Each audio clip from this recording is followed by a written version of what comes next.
B?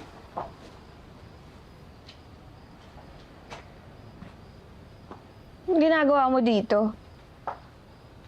B, I'm sorry. Hindi ako dapat nagsiselos kasi alam kong hindi mo naman ako lolokohin. So, anong gusto mong gawin ko? Patawarin ka na lang ng basta-basta? Ito na nga ako nagsasorry na. Ano pa bang gusto mo? Bakit? Yung mga bulaklak na yan, sa tingin mo ba mababalik ako ng mga bulaklak na yan sa trabaho ko? Ha? Natanggal ka?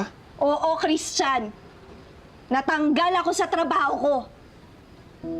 Ikaw kasi, hindi mo man lang iniisip ang kalagayan ko sa trabaho. Puro na lang sarili mo yung iniisip mo. Oh, ba't naging kasalanan ko? Bakit? Kung hindi ka kasi nagselos na parang bata, edi sana, hindi ako na-distract sa ginagawa kong project. Boyfriend tayo, Nika. Natural lang yung pagsiselos.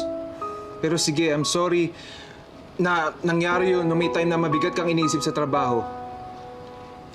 I'll do anything, okay? Anything you need. I'm sorry.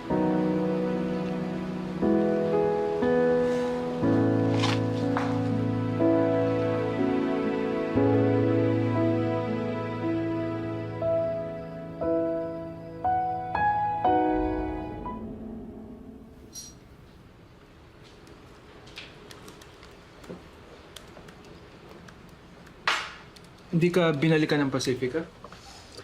Hindi pa nga eh. B, what if kesa mag-back to zero ka, tulungan mo na lang ako? Saan? Sa business. Plano ko na rin talaga mag-expand, so pwede tayo mag-team up. Eh, ano namang gagawin ko dun? Magluluto. Tsaka hindi naman talaga ako magba-back to zero. Malaki na naman yung naipundar ko dito sa career ko eh. Ang sinasabi ko, kung hindi man makita ng mga taong yan yung worth mo, maybe it's time to try something new.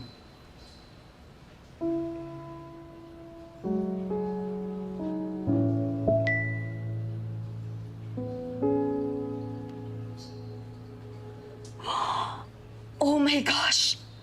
Nag-reply na si Architect Marcelo. Pinapabalik niya ako. Oh, anong gagawin mo? Maliligo.